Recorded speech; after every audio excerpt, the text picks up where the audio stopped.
vai observar, desconsidera hoje, porque hoje a gente está numa aula, então tá tudo, né, organizado aqui, mas no espaço de trabalho que vocês forem utilizar, na sala que vocês forem utilizar, sendo de vocês ou sendo de outra pessoa, considerem isso, tá? Primeiro, o aspecto físico da sala, isso é importante, tá? Então vou falar aqui, vou trazer 4, 5 coisas que vocês têm que observar, beleza? Para fluxoterapia, tá, gente? Outra técnica, talvez outras exigências. Fluxoterapia é isso que eu vou falar aqui, tá? Em primeiro lugar, a sala tem que ter o tamanho suficiente para você colocar uma maca e você tem espaço para transitar ao redor da maca, certo? Poderia ser assim, ó, a parede está aqui, ó, pequenininha, mas eu consigo transitar em volta da maca? Consegue. Então, tá ok para fluxoterapia. Mas Fê, tem uma salinha lá na minha casa, lá nos fundos, lá no meu apartamento, que dá para atender, mas eu tenho que encostar a maca na parede, senão não cabe. Pode ser, Fê? Pode. É ideal? Não. Tá? Então, lembra que eu falei ontem, mundo real, mundo ideal, né?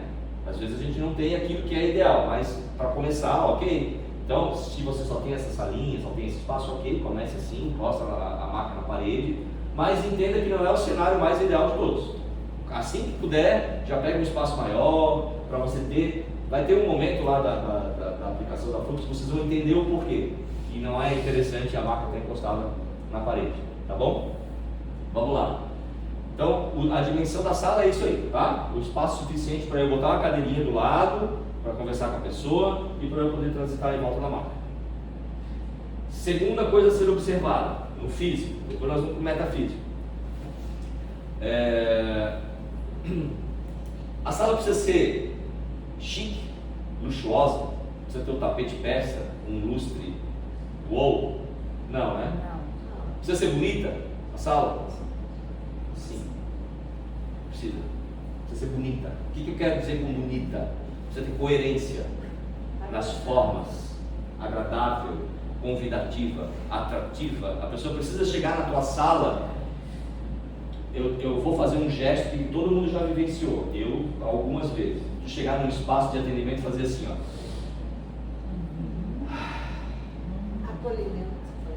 Acolhimento. E isso está impregnado na informação que a sala está te passando. Se você chega numa sala de atendimento, não precisa nem estar suja, mas tem lá 3, 4 copinhos de café usado, com marca de batom, com os guardanapos amassados, porque é o terceiro, quarto atendimento, a pessoa foi atendendo, foi jogando os copinhos ali eu cheguei e olho aquilo, existe uma mensagem que está me passando, opa, não tem tanto cuidado com isso aqui. Se a pessoa não consegue cuidar nem daquilo ali, será que ela tem condição de cuidar de mim? Entenda, as pessoas que a gente vai atender, 99% dos casos vão chegar caóticas internamente. É por isso que elas estão te buscando para um atendimento, não é porque elas estão bem.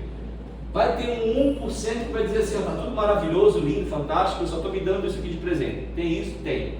É o normal? Não. É a exceção da exceção. 99,9% das pessoas vão chegar caóticas, mentalmente, emocionalmente.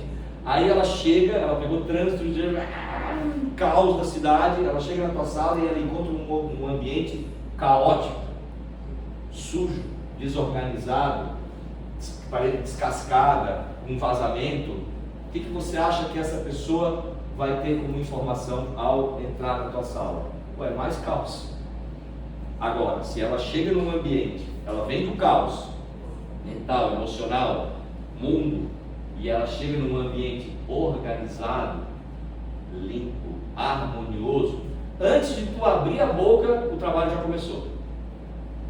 E você vê isso nitidamente. A pessoa, tu vê ela chegando lá na porta, estacionou o carro, está vindo. Quando ela entra na sala, ela faz assim, ó. Alguém vai me cuidar agora. Mas ela só consegue ter essa sensação se ela vê coerência. Então, não precisa ser luxuoso, pode ser simples pra caraca, pode ser um copinho daquele de requeijão, com uma florzinha, tudo limpinho, tudo bonitinho, um quadrinho, uma mandala, um santo, um anjo, sei lá, o que faz sentido para você, mas cuida desse ambiente, cuida, a parede pintada, acorda, se a cadeira está quebrada, troca por outra, sabe? Cuida daquilo. A pessoa precisa entrar ali e sentir: esse espaço tem condição de cuidar de mim, essa pessoa, consequentemente, tem condição de cuidar de mim, tá? Então, luxo é desnecessário, beleza não. A beleza, a estética é parte importantíssima do processo de cura, tá? E a prova disso, para e fica olhando para um lixão, para um aterro sanitário, lixo, urubu. Fica olhando 1 hora para aquilo, para ver para onde vai a tua frequência. Agora fica 1 hora olhando para um campo de lavanda. É simples, é fácil de entender isso. Então a beleza está totalmente relacionada à cura, à alta frequência, tá? Bom, cuidar com lugares. Se você for escolher um lugar para alugar, por exemplo, cuida com avenidas muito movimentadas, muito barulho, assim, aquela que passa ônibus, carro de polícia, carro de bombeiro, barulho de cidade, assim. Não é o cenário mais ideal.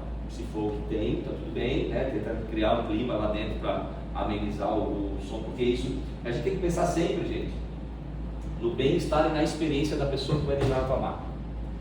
Não é nem a nossa, tá? Aqui a gente entende, a gente cria bloqueios, a gente se conecta, a gente tem habilidades para lidar com aquilo.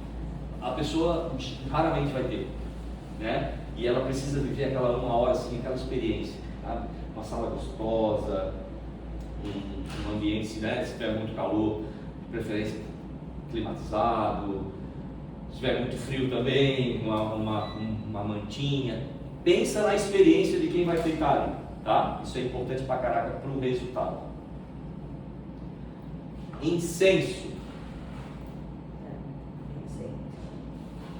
Eu usava incenso pra caraca, hoje eu não uso mais. E isso eu aprendi numa experiência que não foi tão legal. Eu estava atendendo em Itajaí, e eu usava incenso assim, eu uso incenso pra caraca hoje na minha casa. Minha casa é minha casa, né? E eu usava nos espaços de atendimento. E ficava assim, sabe aqueles filmes de maconheiro? Que os caras saem dentro da Kombi assim.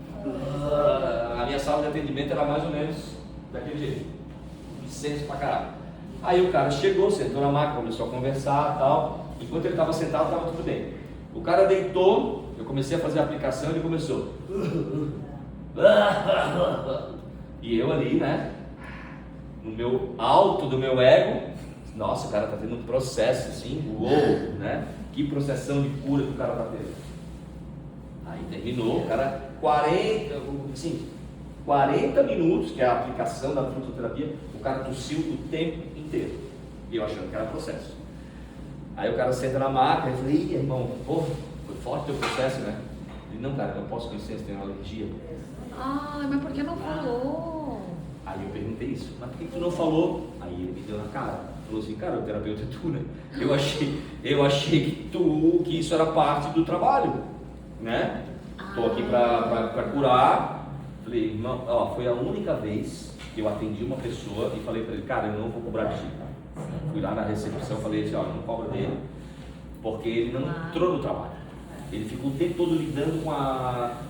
E foi muito legal, sabe por quê? Porque daí um mês depois, eu tive uma época que eu fazia muito isso. Eu ia um mês, aí daqui um mês eu volto nas cidades próximas, assim. Um mês eu voltei em Itajaí, o cara marcou atendimento. Por quê? Cara, eu reconheci que eu errei, desculpa, né? São situações novas, eu nunca tinha vivido isso. Alguém que tem essa alergia. Depois disso, eu não uso mais incenso. Eu uso Palo Santo, porque é muito difícil alguém ter alergia, né? Não tenho alergia, mas tenho pânico. Ruim, Então, aí pensando nisso, assim, eu não tenho mais aquele hábito de infestar a sala. Mas eu chego antes, faço lá uma limpezinha bem sutil, abro a janela para ficar aquela coisa muito suave, sabe? Aprendi na prática. Alguns espaços vão ter fonte de água. Um toque que eu dou para vocês também. Água não é muito interessante para algumas coisas, tá? A informação da água, gente, é movimento. A água te traz para o movimento. Quando uma pessoa chega para um atendimento, tudo que tu não quer é que a pessoa continue em movimento. Ali ela precisa parar. Aí você bota ali a pessoa deitadinha e tem uma do lado aqui, ó. Ela não vai perceber, a gente lê isso como relaxante, tá? Mas na verdade o que a água está te convidando é a um movimento constante de pensamento. Ela não consegue ir para aquele, né, flow, para aquele stop que a gente precisa. Tanto que não é nada indicado, tem pessoas que fazem isso, dormir com frequência de água ou dormir à noite, aquele sono reparador. Tu pode dormir a noite inteira, não é isso. Às vezes você relaxa e dorme a noite inteira, só que tu fica no sono superficial a noite inteira, porque a água está te chamando o tempo todo para essa superfície, para o movimento. E no sono reparador é esse sono profundo, que você vai lá para o sono REM, né? E que se a água estiver ali te estimulando, você não consegue vir para cá. Então tu dormiu a noite inteira, mas tu não foi em nenhum momento